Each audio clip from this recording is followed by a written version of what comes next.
Wanita. Wanita adalah figur yang sangat kuat, yang mempunyai tanggung jawab luar biasa.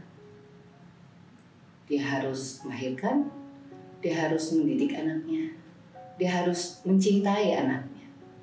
Walaupun tidak semua wanita diberi kesempatan untuk mempunyai anak secara biologis.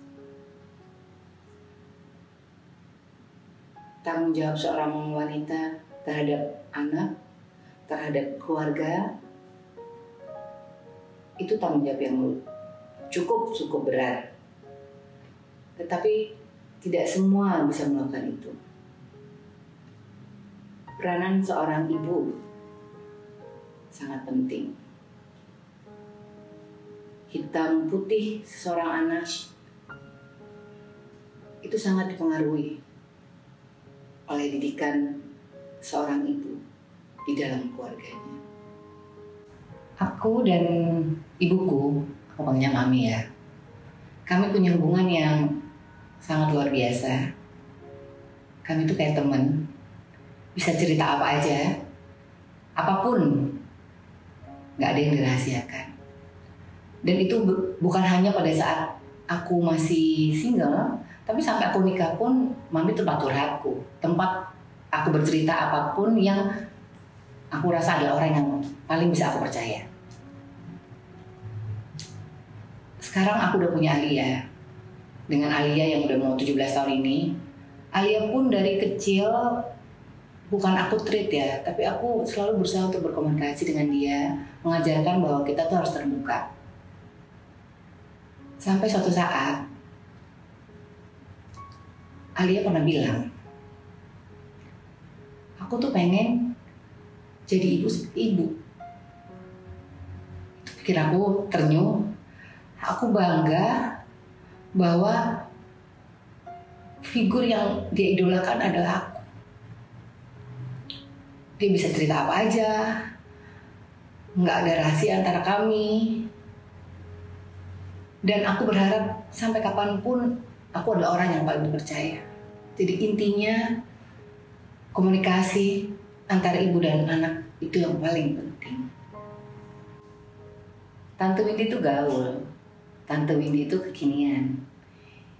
Itu kata anak-anak muda yang jadi temanku juga, gitu.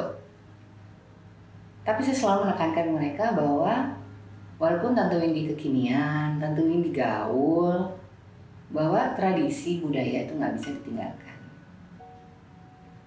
Alia contohnya. Zaman ibu dulu beda sama zaman Alia sekarang. Katanya dulu tuh nggak boleh begini. Terus sekarang ya boleh dong, Bu.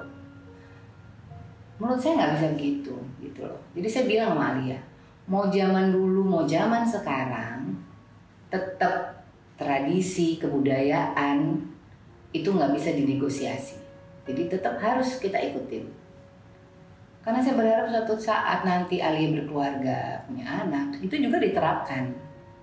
Jadi sampai sekarang pun Alia 17 tahun, itu terus saya selalu ingatkan itu. Bahwa namanya tradisi ataupun kebiasaan, itu nggak bisa ditawar-menawar lagi. Aku dan Alia itu mempunyai hubungan yang sangat terbuka ya. Jadi kami bisa ngomongin apapun. Mulai dari kita ngomongin masalah yang sebenarnya mungkin nggak semua orang tua ngomongin ini ya. Tapi karena saya dan ibu saya dengan mami saya itu sudah biasa kami bahas. Jadi nggak ada istilahnya ini nggak boleh diomongin, ini tabu, itu enggak gitu. Sehingga itu pun saya terapkan ke Alia. Jadi Alia tuh sama saya sangat terbuka dalam hal apapun, mulai dari kita ngomongin sex education, soal style pergaulan, apalagi dengan umur dia yang sudah mau 17 ya, sampai soal dunia malam. Jadi semua kita omongin gitu. Sehingga apapun yang informasi yang dia mau tahu di umur-umur yang saya anggap itu adalah umur rawan, lebih baik dia tahu dari saya. Dia tahu dari orang yang tepat, penjelasannya lebih jelas, nggak salah penyampaian, supaya dia juga tahu bahwa apa yang kita bicarakan ini ya memang harus dia tahu.